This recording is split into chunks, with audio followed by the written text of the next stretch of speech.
All right, everyone, here we are with ticker symbol IDEX, Ideanomics Inc. And before we jump into this chart, I want to say welcome to all my first-time viewers and investors. Welcome to the channel, Invest for Tomorrow. To all my subscribers, welcome back. So yesterday I had stated that IDEX stock was in a nice sideways movement. Bulls were trying to fight to bring this up, but the bears kept pulling it down. But it was still holding itself up above 221. That's probably the lowest point in this whole entire chart right now after this bullish run.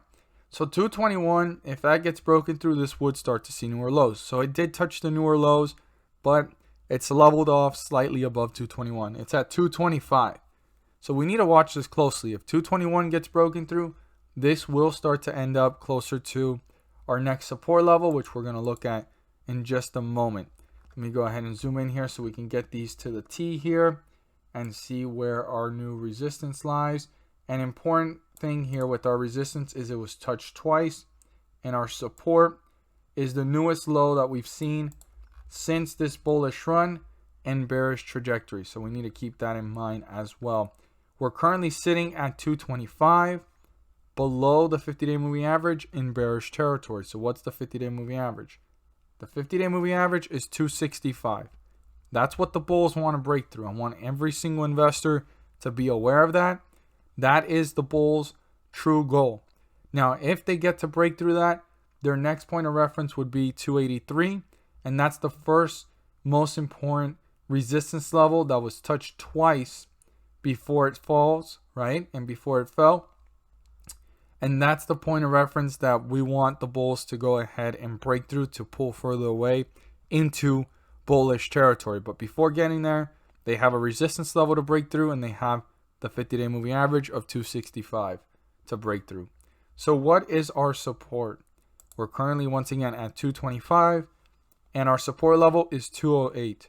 If 208 gets broken through, this could be on its way down to newer lows, newer support levels, and getting deeper into bearish territory and pulling further away from the 50-day moving average in a downward direction. So I want every single investor to be aware that 208 is very important to keep in mind.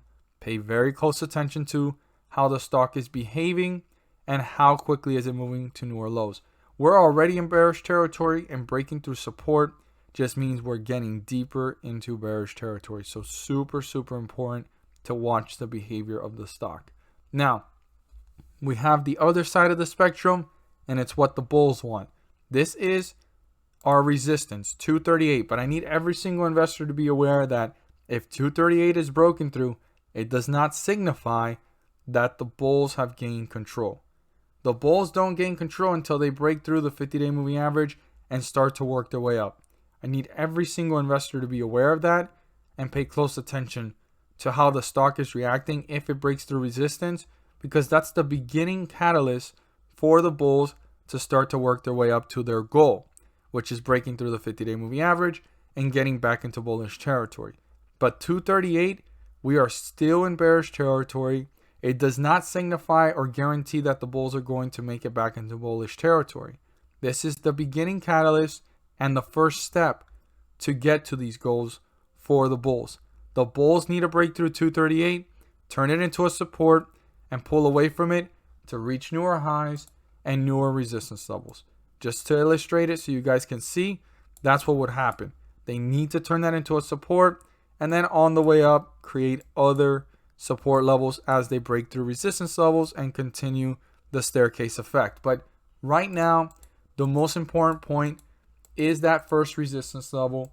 And whether it is still in bearish territory, it's the beginning catalyst for the bulls to start to work their way up. And that's 238. As always, if you found this video helpful and informative, please do so and subscribe.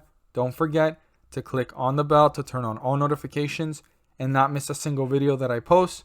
Share this with your friends and community, and don't forget to hit the like button to let me know you watched this video.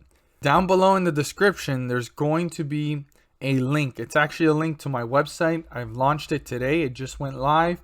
I would love for you guys to check it out. And you don't have to become a member. It's an optional membership. But I would love for you guys to check out the platform and also check out the introductory video and see what it's about. And if it's something that interests you, you're more than welcome to join. And if not, the YouTube will continue the same. Nothing's changing. But I did launch my website, investfortomorrow.com.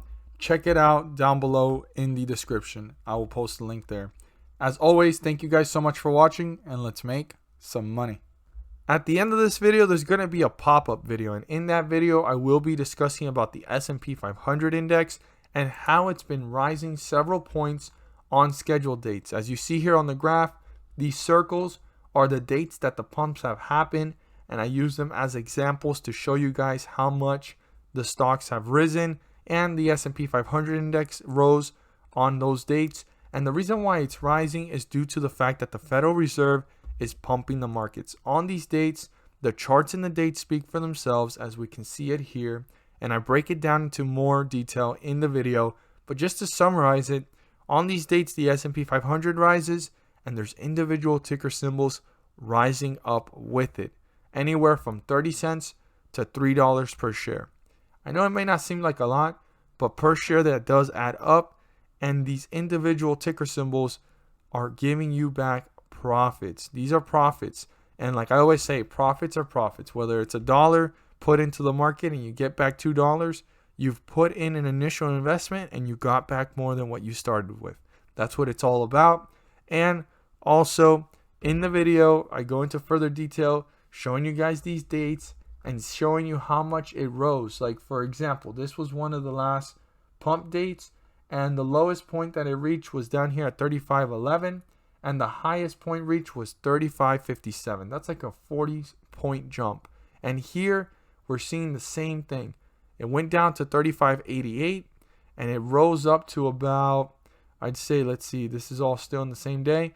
It rose up to about a total amount of 36.23. When you do the math, that's almost a 40 to 50 point jump, and there's individual ticker symbols rising up with this. Now, I'm not there to guarantee you profits. I'm not there to tell you to buy, sell, or hold anything in particular. I'm just here to inform every single investor on the great news, on the opportunity to maximize profits and minimize losses. You have to do your due diligence and research, but these charts and the dates speak for themselves. I mean, this was probably one of the largest jumps that I've seen in the last couple of pumps, and it was down here at 33.02, and it rose up to about 33.88. That was an 80-point jump. There was probably ticker symbols rising up more than $3 per share on those dates. And even on these dates, there's individual ticker symbols rising more than $3 per share. Check it out, see for yourselves, and my best advice is look for ticker symbols that may be resembling the behavior of the S&P 500 index, and you'll be able to go ahead and give it a shot. Check it out. Again, I'm not there to tell you to buy, sell, or hold anything in particular. I'm not there to guarantee you profits. I'm just here to go ahead and share the information along with every single viewer and investor. The video should be popping up soon. If you haven't seen it already, pop up. There is the link down below in the description. Thank you guys so much for watching, and let's make some money.